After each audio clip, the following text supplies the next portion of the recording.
안녕하세요. 최근 우리나라의 경제 성장률이 2~3%를 기록하다가 2023년에는 1.4%까지 내려온 사실을 아시나요? 마이너스가 아닌 수치만으로 아직 우리나라의 경제 성장이 플러스인 것 같지만 2012년부터는 세계 평균 성장률을 겨우 따라가거나 그보다 떨어지면서 경제 성장에 브레이크가 걸리고 있습니다. 우리나라도 경기 침체에 대한 우려가 커지고 있는 상황이죠. 하지만 우리나라가 경제 성장이 한창이던 1960년대부터 2010년까지는 우리나라의 경제 성장률이 세계 평균 성장률보다 꾸준히 위에 있었기 때문에 옆에서 디플레이션으로 고생하던 일본이 멀게만 느껴졌죠. 그런데 최근 우리나라의 경제 성장률이 저하되고 출산율이 말도 안 되는 수준까지 낮아진 데다가 곧 닥칠 초고령 사회까지 겹치면서 우리나라도 일본처럼 디플레이션에 빠지지 않을까 하는 걱정이 커지고 있습니다. 디플레이션이란 물가 수준의 하락이 상품과 서비스 전반에 나타나는 것을 말합니다. 지난번에 터키 영상을 통해서 물가 상승이 꾸준히 일어나는 인플레이션과 인플레이션이 감당이 안 되는 수준까지 올라간 하이퍼 인플레이션에 대해서 알아봤었는데요. 디플레이션은 바로 그 반대인 것이죠. 디플레이션이 일어나면 우리가 입고 쓰는 물건의 가격이 떨어지기 때문에 좋은 게 아닌가 라는 의견을 내실 수도 있지만 이거는 빙산의 일각에 불과합니다. 디플레이션의 무서움은 빠져나오기 힘든 경제 악화의 연쇄성에 있습니다. 1990년 세계 경제 2위였던 일본도 디플레이션을 겪은 이후부터 30년째 빠져나오지 못하다가 최근에서야 겨우 빠져나온다 만다 하고 있죠. 일본이 디플레이션에서 벗어날 수 있을지에 대한 의견이 여전히 분분한 상황입니다. 자, 그러면 과거의 일본의 디플레이션은 언제부터 시작된 걸까요? 일본의 경제 흐름을 전반적으로 한번 살펴보면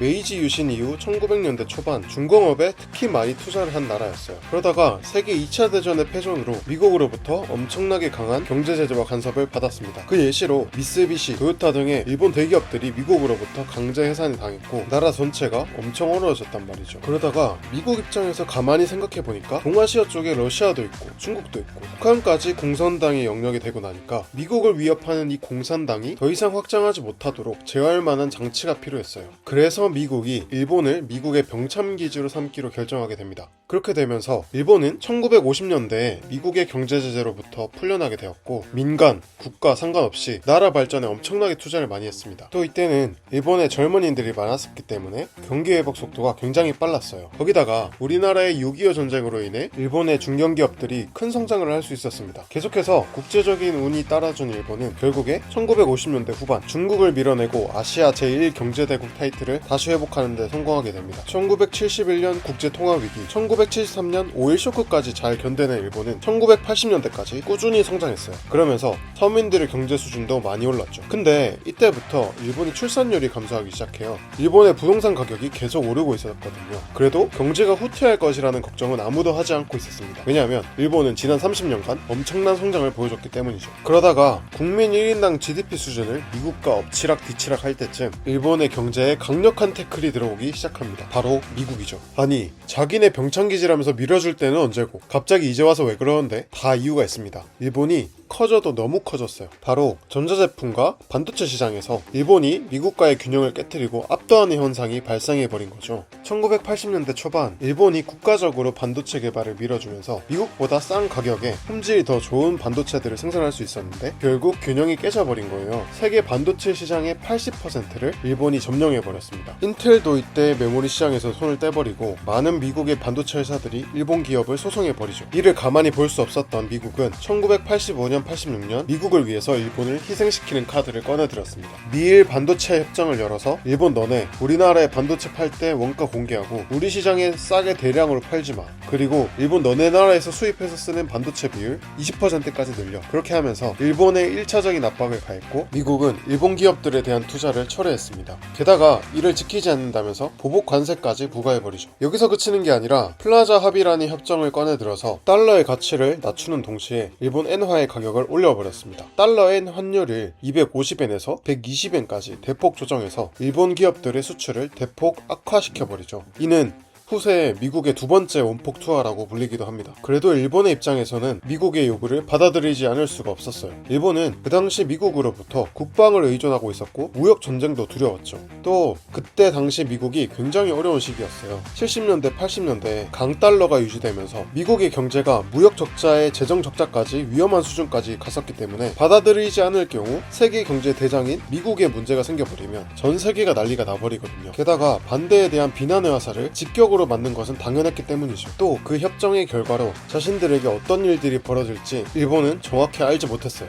그렇게 플라자 합의와 미일 반도체 협정 이후에 반도체 회사와 제조업계가 박살나서 성장의 제한이 걸린 일본은 경기 부양책으로 저금리 통화 정책과 부동산 대출 규제 완화라는 카드를 꺼냈습니다. 돈을 열심히 풀어서 엔화의 가치를 다시 낮추고 사회 전반의 분위기를 되살리겠다는 계획이었죠. 그래서 엔화의 유동성이 증가되었고 미국의 달러도 일본 엔화의 저금리 정책에 따라서 일본에 몰려들어서 일시적으로 일본의 경제가 다시 활기를 띠는 것처럼 보였어요. 그런데 이때부터 일본의 주식과 부동산 가격이 미친듯이 폭등하기 시작하면서 거품이 시작된 거죠. 1980년대 후반과 1990년대 초반은 일본 자산의 어마어마한 상승기였습니다. 이미 1970년대부터 당시 다나카 총리의 일본 열도 개조론, 즉 일본 도심 집중을 해소하고자 전국 모두를 개발하겠다는 정책이 있었습니다. 그 이후로 부동산 사재기 하는 사람이 늘어나서 가격이 상승하고 있었는데 80년대 후반에 급격하게 부동산으로 돈이 몰려들면서 가격이 미쳐 날뛰기 시작했습니다. 1981년부터 90년 버블이 터지기 전까지 도쿄의 땅값은 5배나 상승을 했는데 3배 분량은 87년에서 88년의 상승분이며 이 당시 도쿄를 팔면 미국을 살 수 있다는 농담이 유행하기까지 했을 정도였습니다. 또 주식시장도 어마어마한 성장을 기록하게 되는데 매일신문에 따르면 세계 50대 기업 중 일본 기업이 무려 33개나 있을 정도로 버블이 어마어마했습니다. 이 당시 일본 한 나라의 GDP가 아시아 나머지 국가 전체의 GDP를 합친 것보다 컸거든요. 디플레이션 발생에 대한 문제는 일본의 기업들에게도 어느 정도 있습니다. 일본의 엔화 가치가 2배나 상승해버리니까 기업들은 돈을 기술 개발에 투자하는 게 아니라 부동산과 해외 자산들을 사들이기 시작했어요. 그렇게 기술 경쟁력이 떨어지고 기업들이 타겟을 수출 대신에 내수 시장으로 방향을 바꾸면서 해외 경쟁력이 매우 떨어졌죠. 엄청나게 늘어난 자본으로 해외 자산을 사서 성장을 이어나가고 거기다가 부동산을 사들였기 때문에 부동산 가격과 주식 가격이 천장 높은 줄 모르고 올라가고 있었습니다. 근데 정부도 국민도 아무도 이게 버블인 줄 몰랐던 거예요. 그게 가장 큰 문제였죠. 그동안의 성장에 너무 도취해 있었던 겁니다. 그렇게 자산 가격의 폭등에 따라 국민들의 불만은 극에 달해버렸습니다. 일본 정부에서는 이 문제를 빠르게 해결하고자 금리 인하 정책을 철회하고 전격적으로 금리를 올리기 시작했습니다. 그러나 너무 극단적인 결정이었어요. 1989년에는 2.5%의 금리에서 1991년 6% 금리까지 빠르게 올려버린 것이죠. 정책 금리가 2배 이상 올라버렸으니 대출을 받아서 부동산이나 주식을 구매했던 사람들은 갑자기 은행에 내야 될 이자가 2배 이상 증가해버린 거예요. 결국 주식시장이 먼저 폭락하기 시작했고 이는 일본 전체 경제 위축까지 이어졌습니다. 게다가 여기에 그치지 않고 일본 정부가 1991년 LTV 부동산 감정 대비 대출액을 200% 상한에서 70% 상한까지 낮춰버리면서 부동산 시장까지 한 번에 박살내버렸습니다. 쉽게 설명하면 기존에는 내가 가진 부동산 가치의 2배를 은행에서 대출받을 수 있었는데 갑자기 부동산 가치의 70%만 대출을 받을 수 있도록 급격하게 바뀌어버리면서 부동산 시장이 급격하게 식어버린 것이죠. 정리하면 첫 번째, 정책금리 2배 이상 인상, 두 번째, 부동산 담보대출 금액 2배 이상 축소가 이어지면서 정부의 원투펀치를 맞은 일본 주식과 부동산 시장은 KO를 당해버리게 된 것입니다. 결국 1992년 터질 게 터진 일본은 경제성장은 0% 성장을 기록하고